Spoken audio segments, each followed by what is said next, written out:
2, 1. What's going on, everybody? We got another episode of Miami Hurricanes Football After Dark. Last time we recorded, we didn't know who was going to be our defensive coordinator. We didn't know what was going to happen with Blake Baker and members of this staff. Move on to present day. We find out Manny Diaz will be calling plays.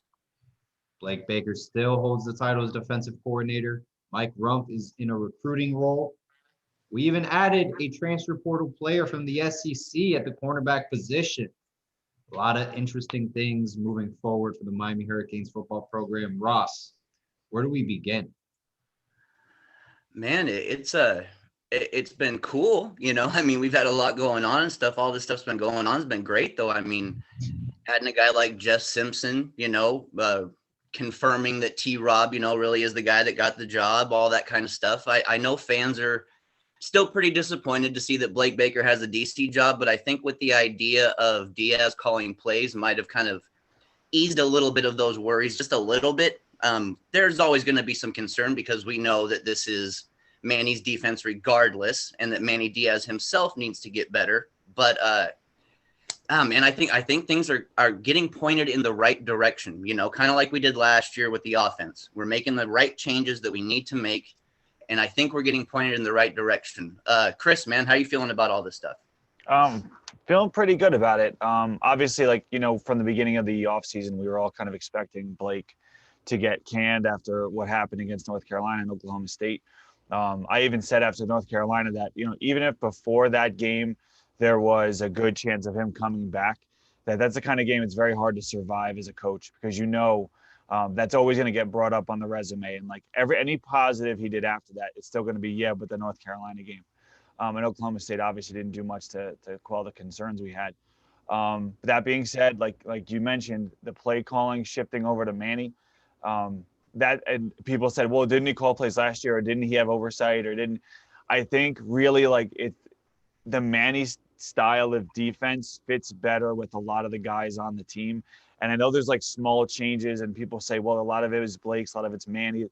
I think with Manny really running the show on defense, it's no different than some people said on Twitter. It's like playing Madden. Two guys could play with the same set of plays, but one guy knows how to read the game a lot better. And I think that's Manny's strong suit. So it's tough seeing Baker back, especially coaching linebackers, which was so ineffective last year. But at least we have some change at the top, and obviously around it with T-Rob, it all makes it much better. How about you, Max? What do you think about all these changes?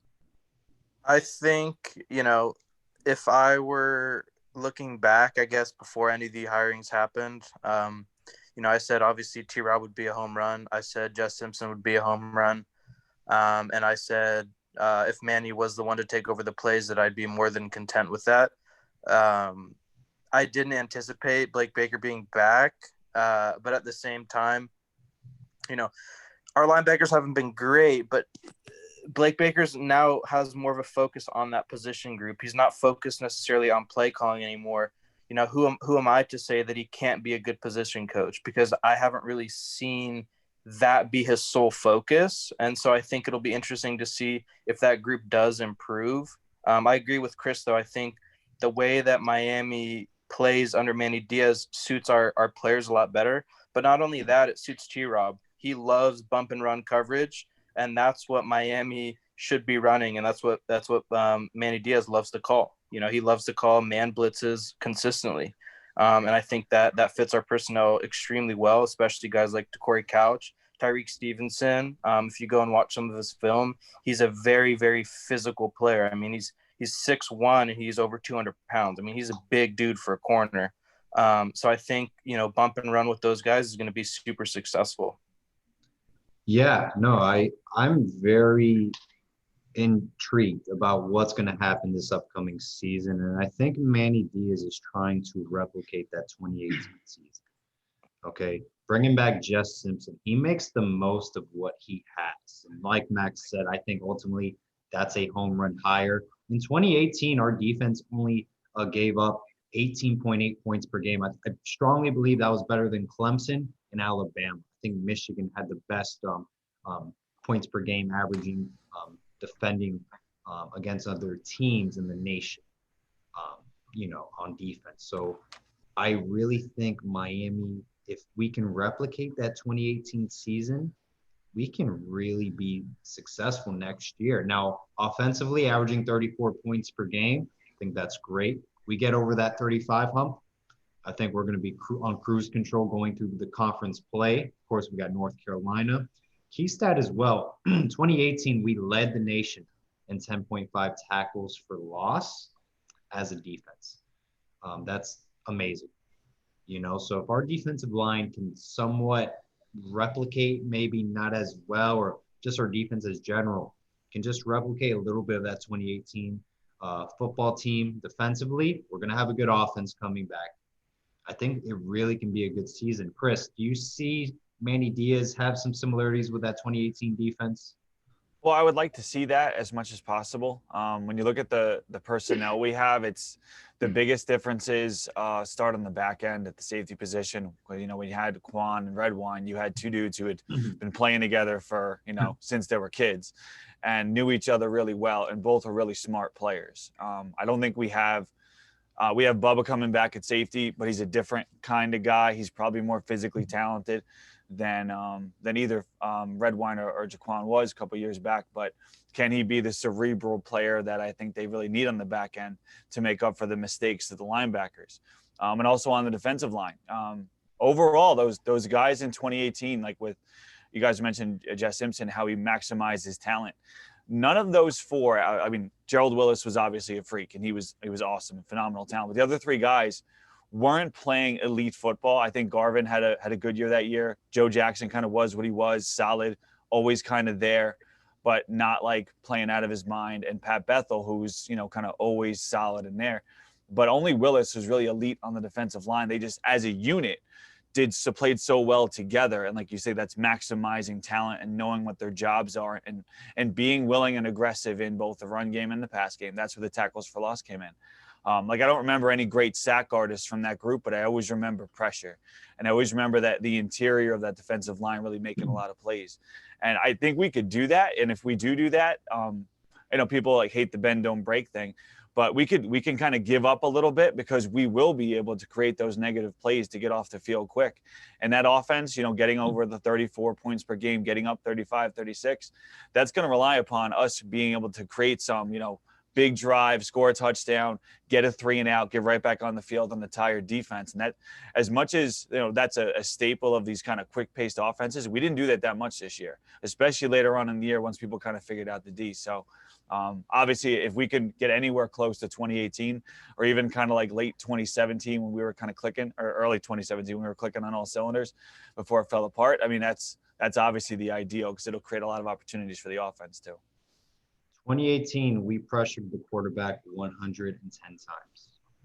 If we can get near that number, I'm saying I'm very excited about next season. We can get near that number. Ross, do you think we had the defensive line to replicate that 2018 team? Now remember, Gerald Willis, Jonathan Garvin, Joe Jackson, just 3 names off the top of my head. I think those were the 3-headed monsters we had on the line. If I'm missing someone, please remind me. I think Trent Harris as well. Yeah, I believe so. Trent was there. Yeah. D-Jax was there. Trent was gone. Trent was gone. Okay, Demetrius Jackson. Ross, do you think we have the personnel at the defensive line position group? I don't think that we have, as much as you'd say, it's proven talent right now, especially on the ends. What we do have is we've got some really intriguing guys on the interior that I think are ready to actually make that next step from good to possibly great, or just, in somewhere in between that next year. I think Nesta, Harrison Hunt, bringing in the 5-star Taylor. I think those kind of guys are all guys that contribute. I don't know if we're going to truly be able to replicate those kind of numbers from that year right off the bat. I'm really not sure. If we do, it's going to have to be kind of a committee job. I'm not sold that anybody is really going to, at least on the ends this year, is going to really stand out more so than somebody else will. I think this is going to need to be something that everybody kind of needs to be a part of. And that's where we start to see what kind of depth we truly have. I mean, and that's one of the things we've always talked about, depth in the trenches. That's where it matters the most. I'm going to say that we probably come up a little short of those numbers, but I don't see why this is not a productive defense. And the one thing that I will definitely say is Jess Simpson really helps out our coverage unit. If you look at the stats and stuff that when the last time, well, the year that he was here with us, third down completion percentage, third down, even yards per attempt on third down, all of that stuff was right up near the top of the nation. I mean, so you add a guy like him and T-Rob, I just like the sounds of it. I just wanted to bring that point out, but I just do like the sounds of that, definitely. Yeah, we were number one in the nation on third down conversions, defending third down. We were number one in the nation. That's outstanding. So, hey, once again, man, it's going to be very interesting this upcoming season. Max, how do you feel with Jonathan Ford, Nesta Silvera coming back? Do you think those guys can really be the forefront of this defensive line unit? We also have Jared Harrison Hunt, who I think is going to have a stellar year. Javari Harvey, I think we've seen some flashes in his career, but he really hasn't gotten, that starting role, get all full snaps at defensive line. I think Deandre Johnson, I think those two are going to be our starting defensive ends as well. Yeah, so I was going to bring it up about the 2018 season too. I can't remember who it was. I think David Lake released an article today on 247 that was talking about the amount of fourth year players, so technically seniors, but could be redshirt juniors, being a part of the program while Manny Diaz has been here. And in 2018, we had the most fourth year players on this roster, from 2016 dating up to this year at 22. Last year, we only had 17 four-year or more players on the team. We might have 30 guys that are in their fourth year or better coming into this season, which is a number that I don't know if we've ever had at Miami before. So we have a ton of depth and a ton of veteran guys who've been here for a long, long time. And I think that really is going to be the mark of this defense. We have a guy like Zach McLeod, who's going to be learning a new position, right? Which I think, Jess Simpson can turn him into a pretty good DN, to be honest. He's more athletic than most DNs, and he was honestly better. I mean, if you watch his tape from the bowl game, the only thing that he really lacked as a DN was, making sure he knew where his contain was. And I think with proper coaching, he can only get better at that. I'm a little bit torn because I would like to see some of the younger guys get some burn, like Chance Williams, Cam Williams. But at the same time, I think he can be pretty valuable, to be honest. And again, I think at D tackle, like you said, John Ford, Nesta Silvera, John doesn't do anything great, but he's decent all around. He's kind of more of our run stuffing defensive tackle, like a Jordan Miller. And Nesta's more of the attacking guy, right? And so when you have Nesta and Jared Harrison Hunt as the attackers, and you have Jordan Miller and John Ford as more of the run stuffing guys, we've got so much depth behind that now. With Leonard Taylor coming in, with Elijah Roberts getting moved into the inside, maybe you see one or two of the guys transfer, like a Jalar Hawley, who actually was recruited by Jess Simpson. But then, beyond that, you have a Blissett. But I'm going to forward this to Chris, because I know Chris did a lot of film breakdowns on Deandre Johnson. So what do you think his impact is going to be on this team this year? Well, I think he's a big addition for a couple of reasons. Number one, having a veteran presence was something that we needed to bring in. Losing a guy like Phillips, kind of people expected once he started to have the big season that it might go that way. He might decide to go pro. So kind of is what it is. But really losing him, you have Roche come in for a year and he's gone. Really Rousseau should be, if counting the year, he'd be what? Like his redshirt junior year again. So this is a guy, and Rousseau was a guy we expected to take time to develop. So we were probably kind of planning it out where he'd be here still for this year coming as a redshirt junior. So when you lose that many guys early to the league, you have to find some people that have some veteran presence that have played in big games to come in. So that was really the number one thing for me thinking about this offseason, bringing a guy who can step into that role, because the defensive ends are so valuable in Manny's defense. not to even, create a bunch of sacks necessarily, but to play the contain and eventually create pressure and let the interior guys make a lot of the plays like we saw with Willis years ago, or even this past year we saw with Jared Harrison Hunt making a lot of those plays. So I would say with him, I expect him to play that Phillips role where he kind of, sets the edge well, creates pressure with strength more so than necessarily speed rushing. And then let Harvey on the other side be the guy that kind of cleans up a lot of the problems and let him be more of the like pure pass rusher. It wasn't until late in the year that we saw the dynamic kind of shift where we needed Phillips to step up more into that role, where he did start to take over and like kind of we set him free a little bit. But I would expect Harvey to keep that role for the majority of the year because that's his skill set. And I think those two guys working together really is something that could work. And then, later downs or like third and long, then you get your Cam Williams in there. Then maybe that's when you bring your McLeod in, play that kind of wide 9 role and let him pass rush and use that athletic ability. So I think it's a good group of 4. It's an interesting group. They're versatile skill sets that, some guys can stand up and put their hand down and get even line up inside some. So I'm excited about the defensive ends, and I really wasn't expecting that, losing Phillips and Roche heading into the next year. Very well said, Chris. Let's move over to our secondary. Cornerbacks specifically, guys. We're bringing in a new player to the program, someone I'm very excited about, local player out of Miami Southridge Senior High School. Formerly went to the University of Georgia, Tyreek Stevenson. He is a big body. I mean, he's probably our biggest corner. I know he played majority of his snaps this past season at the nickel position at the University of Georgia. Finished 5th at Georgia with 34 total tackles, 5 pass breakups, 1 tackle for loss. Man, I think this is going to be a very nice transition from the SEC East to the ACC Coastal, just level of play and experience he has. I think he's going to be he's going to start right away from day one. Very excited about his development. Ross, what do you think about Tyreek Stevenson joining the program?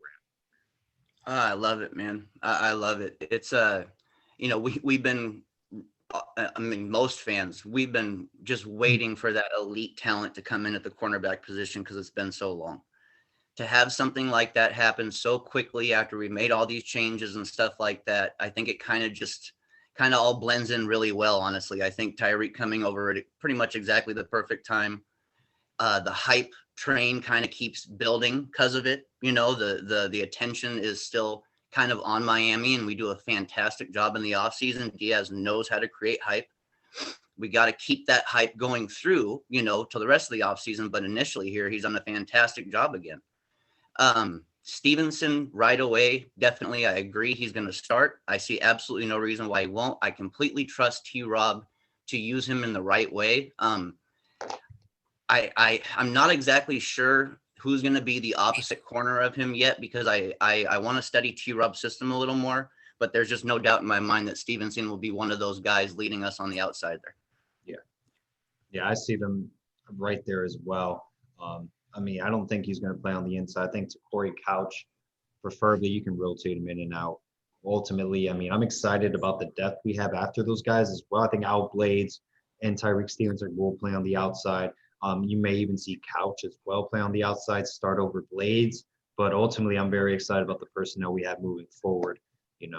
Isaiah Dunson, Marcus Clark, DJ Ivy, Corey Couch, Al Blades, and Tyreek Stevenson. We finally have the right amount of personnel. Max, are we going to see a better cornerback group under T-Rob? Absolutely. I don't think there's any questions about that. And on top of it, something that nobody's talking about, Tyreek Stevenson returned punts at Georgia. Oh. So wow. You could add another dimension. We had a weakness there last year. Yeah. So exactly. So you may be able to see not just him, starting at corner, but also, being our punt returner. I don't know if that'll be the case if he's getting, a ton of snaps at corner, which he should be. But I actually think an underrated guy that we could put in there at punt returner while Malik Curtis is, putting on weight and getting to a place where maybe he becomes that guy, is a guy that was a freshman last year, and Marcus Clark. He's probably not going to be playing a ton of corner this year. He's probably our backup nickel behind Corey Couch this year, but I think he could be a great punt returner. He did it in high school. He's very, very fluid of a runner. And I think that could be the guy, if a Brashard Smith, if a Malik Curtis isn't ready to do that right away. But yeah, I agree with you. I think, we probably have Blades and Tyreek on the outside, to Corey on the inside, but I could see a world in which we have Tyreek on the outside, to Corey on the outside, when there's only 2 corners on the field. But whenever there's 3, I think Corey probably moves to the inside and Blades flexes out there. Just because, Blades is that bigger body, has the strength to be physical. So, I think we're going to see improved safety play and corner play with T-Rob coaching there. I think there's no question about that. And it's not a jab at Mike Rumph. I don't think Mike Rumph was a bad coach. He's a great man too. And I think that was very underrated about him as a coach here. He wasn't just a coach. He was a great father figure for a lot of these guys. And to be honest, as a recruit, if I were being recruited to the University of Miami, I would have appreciated Mike Rumph and the fact that he was brutally honest with you. He would tell you straight up, you're not going to start as a freshman. You got to work and get your minutes. I wouldn't want to be lied to like a lot of these other schools, tend to do that. So, I'm actually a pretty big fan of Rumph staying with the program. I think he actually does have a lot to offer.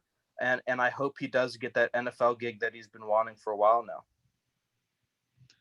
Interesting. Yeah, no, best of luck to Mike Rumph. I think he still has a recruiting role at the University of Miami. Correct. If he wants to get a job at the NFL, hey, best of luck moving forward. And I hope he can fulfill his dream of, being an NFL coach one day.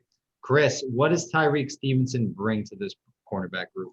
Well, I think he brings that kind of elite level player that we haven't had, and that's like top to bottom. Physicality is great. He played inside, played a lot of slot, played that kind of like hybrid rovery role for Georgia quite a bit, going against tight ends, and he was never afraid to be physical. Whenever they let him go against actual slot receivers, he would just bully them on the field. That's his mentality as a corner, which is perfect for what we want to do. And Norton mentioned it before, like that's exactly what we want our corners to be in a Manny defense. We want them to be aggressive. We want them to play fast. We want them to play physical. Because whenever you do that, you disrupt the timing of an offense. And our biggest problem last year was really like these offenses just kind of dictating to us what exactly they were going to do. And we just sat back and said, okay, all right, we'll give you the 5, give you the 7, then eventually give you the 15. And they just roll right down the field. Like we have to dictate back to them. And we throw that timing off on the outside and we have guys in the interior creating pressure. That's a hard thing to beat, especially every snap after snap.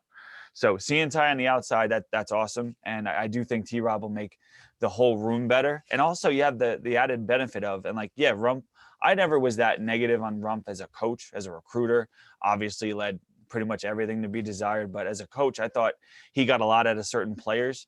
But whenever you bring a new coach in the room, immediately all of those guys are kind of on an even footing, right? So there's Blades started for this many games and Ivy started this and Couch got it. It's a new coach who's coming in there. Honestly, T-Rob is probably thinking to himself, who are the 2 guys that are going to get me my next DC job? Who are the 2 guys in this room who are going to play the best out there and not mess around, do their job, get me that next job, right? Because he might be a one and done for all we know. So he's not going to mess around and say, well, seniority says. And that's why I know it seems kind of crazy, but I would not be stunned if Marcus Clark has a bigger role than people think, because like when T-Rob, wherever T-Rob was, when he was recruiting corners, he was bringing elite talent. Like he was bringing in guys who would run, a sub 4.5 easy, like in that 4.4, maybe sub 4.4 range. He was bringing in guys that look like pros, right? Marcus Clark has that pro athleticism, and Marcus Clark also has ball skills from playing on offense so much in high school. And we saw it the rare occasion late in the year. He was actually able to make some plays on the ball, which our other guys couldn't. So it's not impossible to think Marcus might get more run out there than we expect, especially if T-Rob gets with him early and he get a little bit of spring in there. Maybe he could show out what he has. And yeah, for sure, we're going to see 3 out there because I know Manny likes to run subs more than Baker ever did too. So I think we're going to use that whole room. No doubt about it. Travaris Robinson probably has over eight players that he's recruited get drafted to the NFL. He's going to develop his players. He's going to get them in the league. And that's what I'm looking for. You know, can you fully develop these guys? Tyreek Stevenson, can he play better than what he did in Georgia? Can you make him a better player? Competition is going to be lower in the ACC Coastal. Do not argue with me. SEC is the SEC, you know? So ACC Coastal going up against their wide receivers, it's literally night and day, the competition. Al Blades, he came in as a 4-star recruit. To Corey Couch as well. Deion Sanders was praising him out of high school. DJ Ivy out of Southgate Senior High School, highly touted recruit. Going to make the most out of these guys. Marcus Clark, Isaiah Dunson, very athletic individuals. Make the most out of the athletes you have, develop them, move from there. We have the right person now. It's about developing these players. That's what I fully believe in. Ross, anything you want to add from transfer portal players coming in this offseason before we move forward? I will definitely say that there has been some hype today about the transfer linebacker from USC.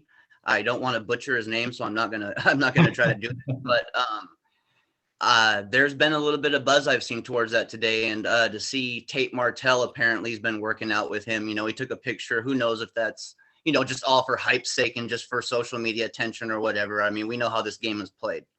But you know, to see him at least tied in with one of our guys and to hear that the interest might be kind of mutual.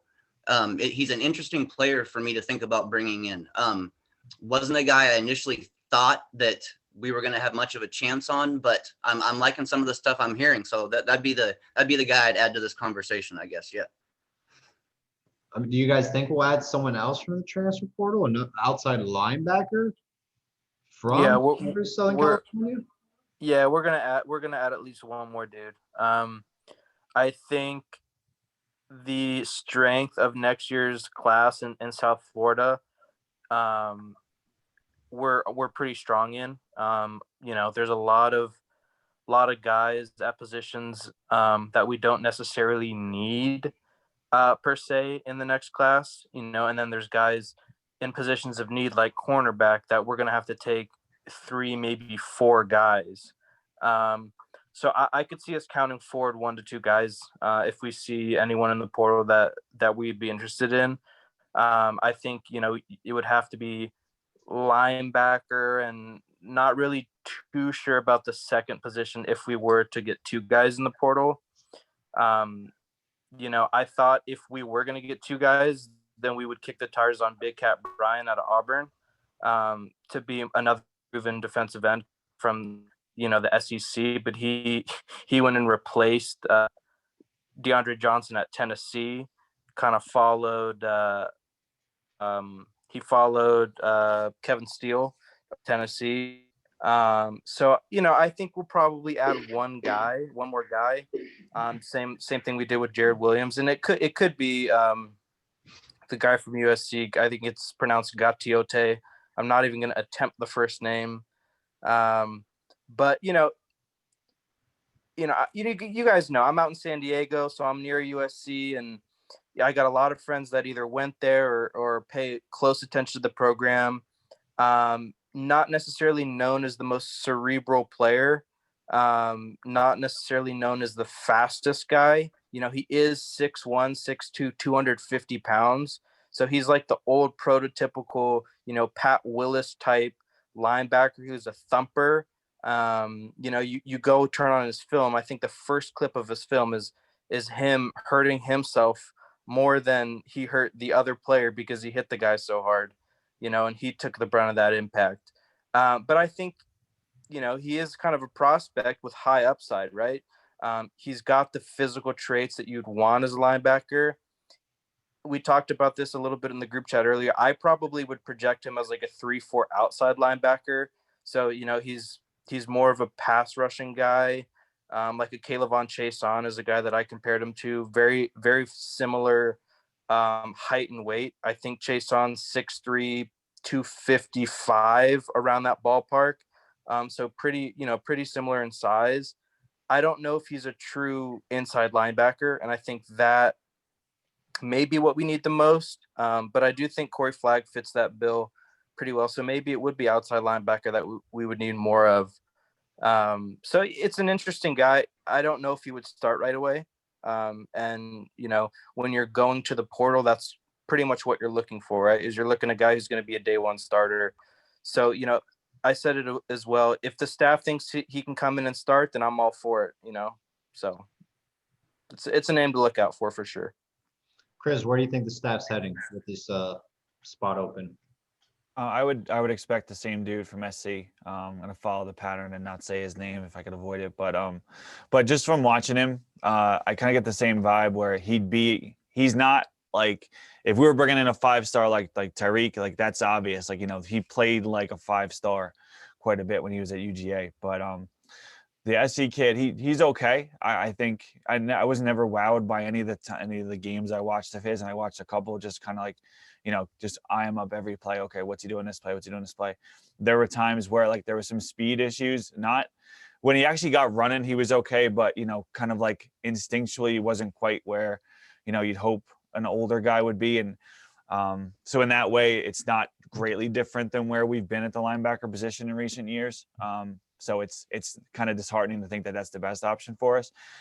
There were some other guys that were out there as linebackers. Ironically enough, one of them, probably the best linebacker I thought in the portal was Justin Rice, and he went to Utah State out there with Banda, who was pulling in all kinds of transfers from all over the place. But I think, adding a guy to the room, a room that needs an infusion of talent, I'm never going to say no to that. And it's like we were saying, like we maybe don't need the spots for next year, but honestly, we can't, the NCAA can't not add spots for transfers this year.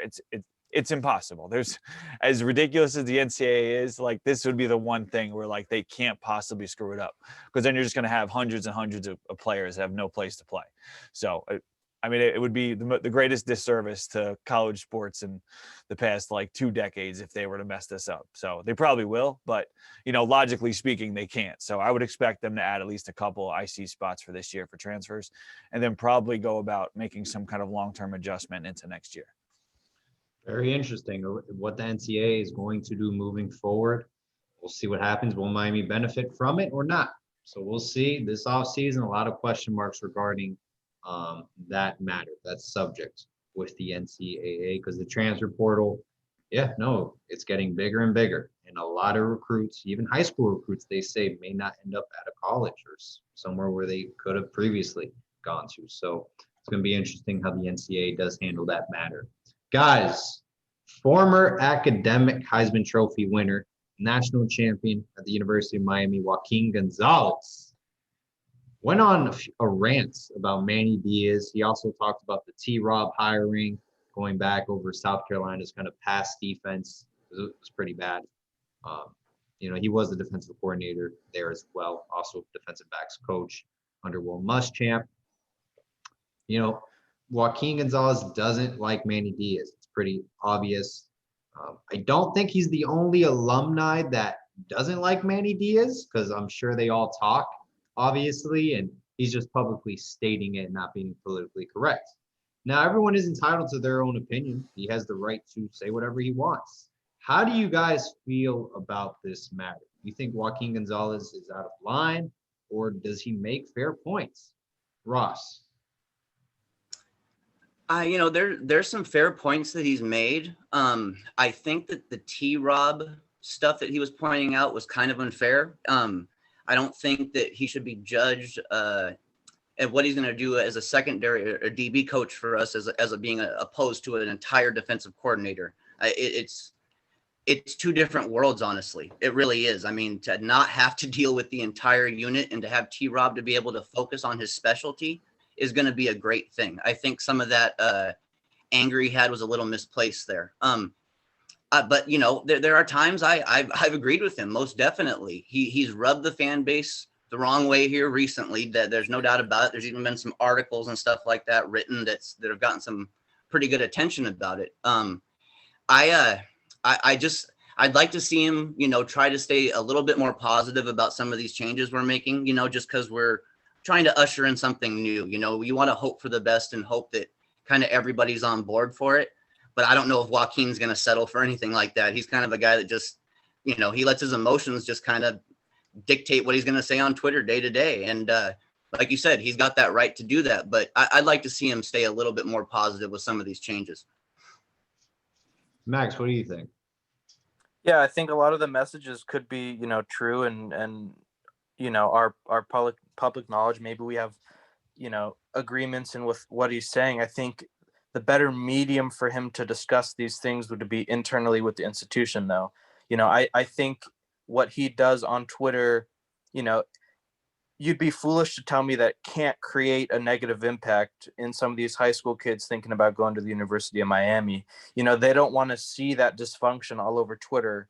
So I think, if he's really passionate about getting this team and this program back to where it should be, then he and the rest of the alumni who have the same feelings need to go to the school, whether it's the board of trustees, the president, the athletic director, whoever it may be, to get these changes to happen. I don't think him posting on Twitter is doing much of any good at all. But again, a lot of the points he's making are completely valid.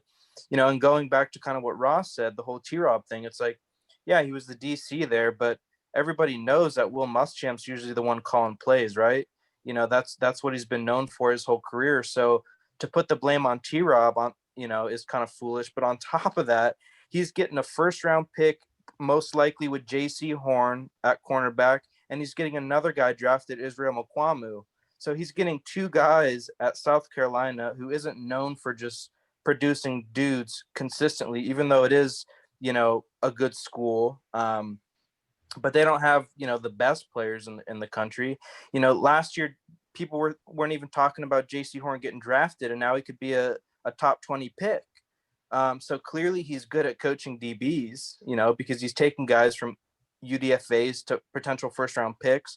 You got another guy like Mukwamu, who's kind of like a Tyreek Stevenson. He's more of a physical corner who's also going to get drafted in the draft here in a couple months. So yeah, I think publicly bashing a hire because he's not a fan of the rest of the changes in terms of Manny still being here, Blake Baker staying. I think that just does nothing for me. And he should probably educate himself better on that. I know, Brad, our buddy Brad, had him on his show on Kane's Insight a couple weeks ago. And he said the reason why he doesn't coach is because he doesn't have the patience for it. So knowing that, then, maybe some of the things that he's thinking shouldn't be out there all over the internet, because he's saying to himself, he knows he couldn't do it. So, why open your mouth?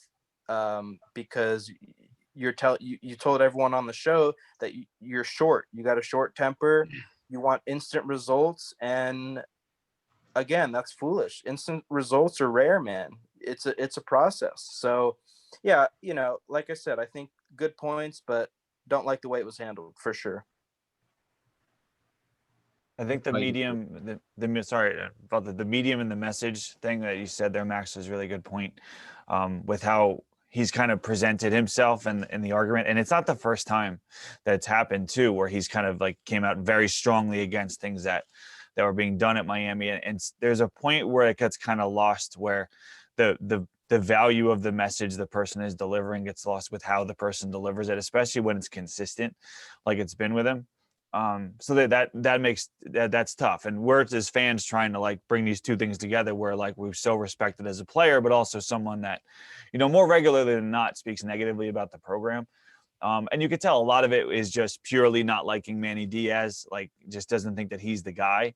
But what does that come from? Where is his dislike for Manny? Is it because he was a defensive coordinator and then got the job before he had a real head coaching role somewhere else? Or like, and just to kind of like connect it to that, someone brought up maybe like a week or so ago, when Joaquin's first comments first came out about how it was that 2001 team that was rallying behind Coker, that wanted Coker, that needed Coker, that was going to the administration about Coker. We got to get Coker. He's got to be the coach, right? Like the long range ramifications of that, it did so much damage to the program. Like we won a national title. We almost won two.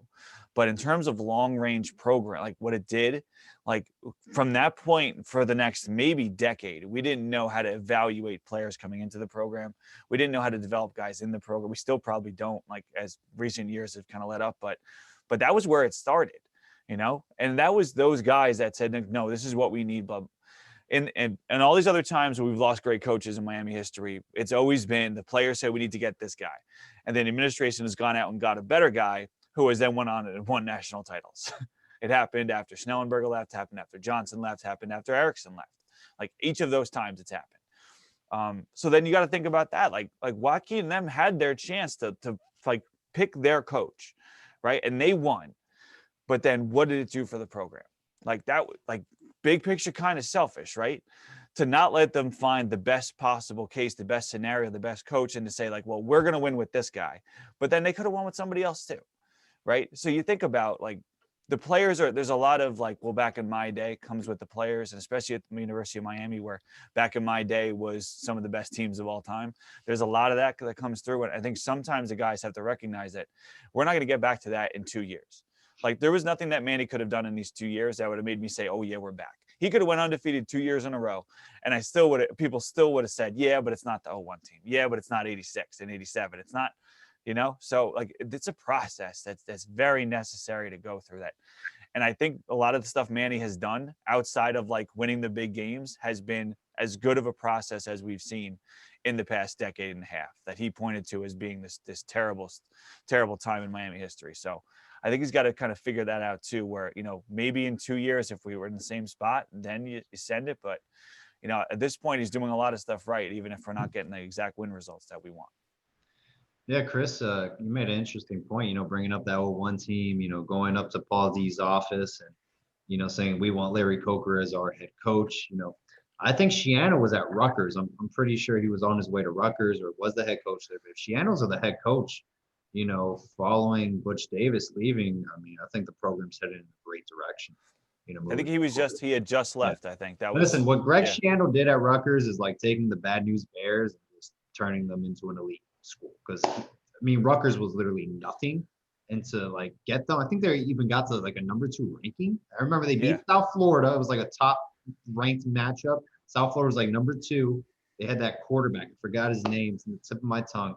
And yeah, they beat them in Piscataway, New Jersey, and the rest is history. He had a great season, had a couple 9-win seasons as well. I mean, he did a great job, got the head coaching job in Tampa Bay. But going back to the whole Joaquin Gonzalez subject, I'll say this.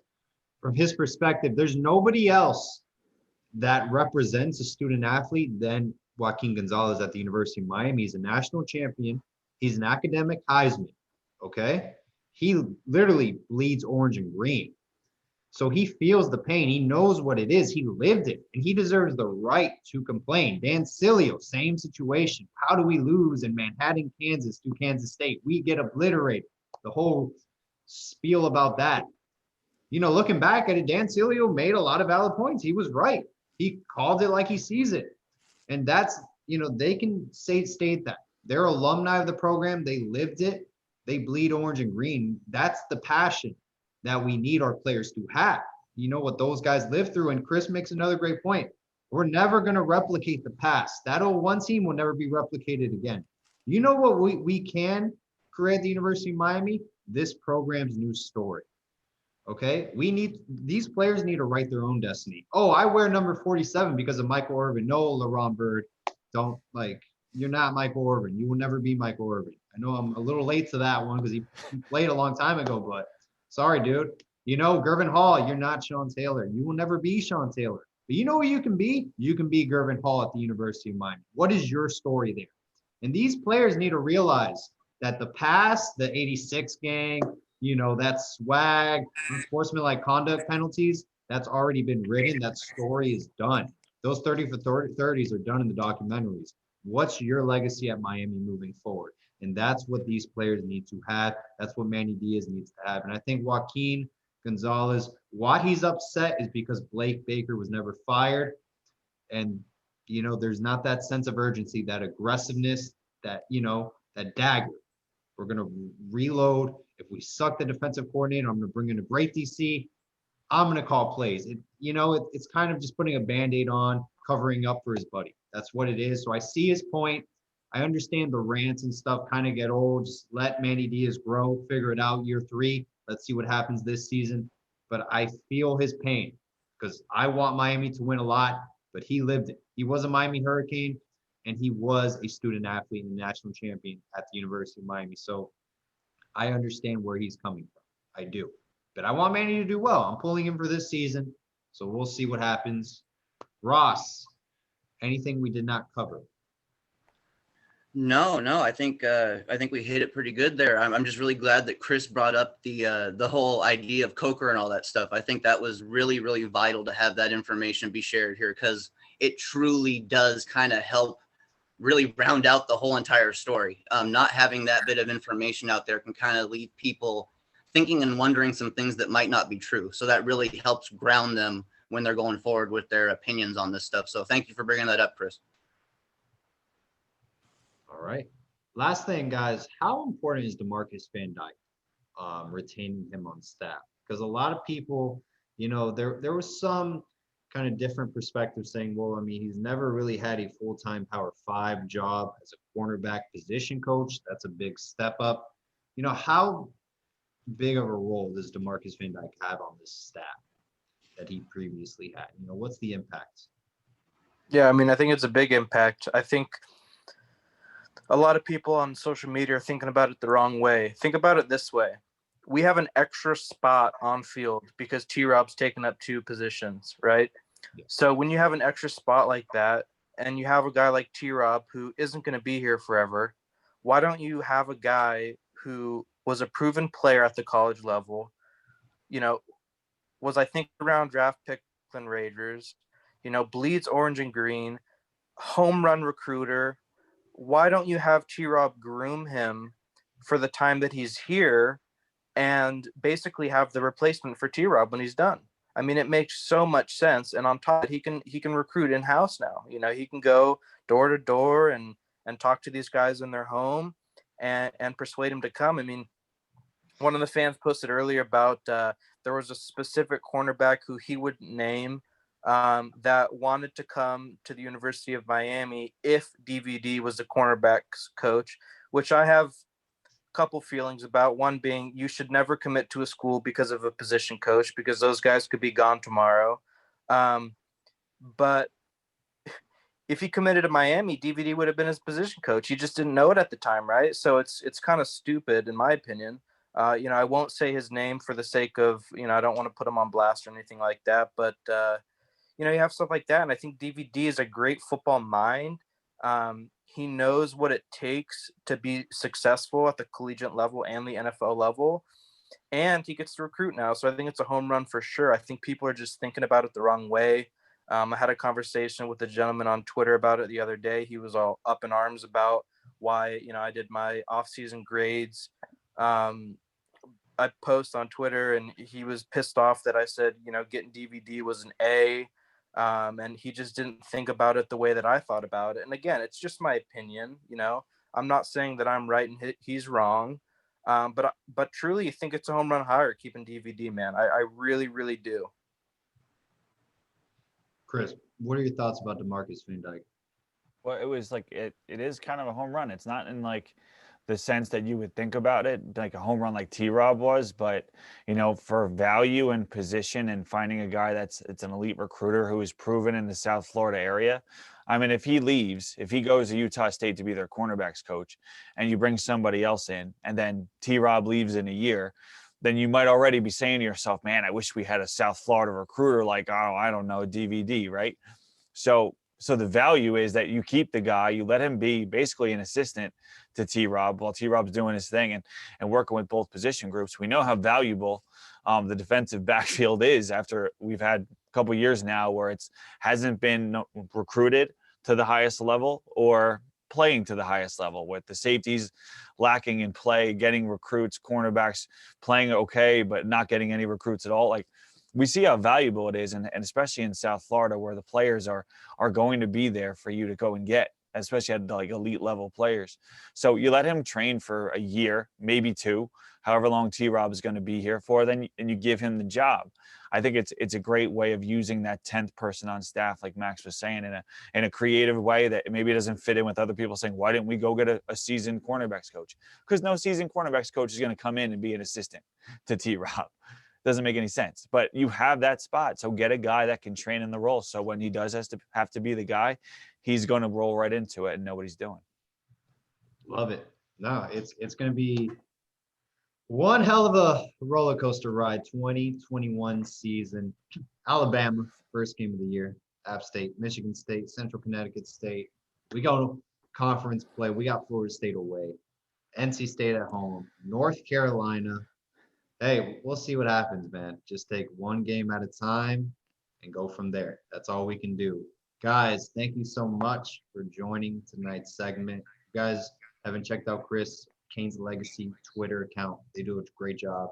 Contributors for Kane's Insight as well. They do a tremendous job. So definitely, man, follow his page. And you share it with Bill, right? Your other buddy? Awesome. Chris and Bill, Kane's Legacy. Check those guys out. And always, all about the U, everyone. Go Canes. All right, guys. Have a great night. You too.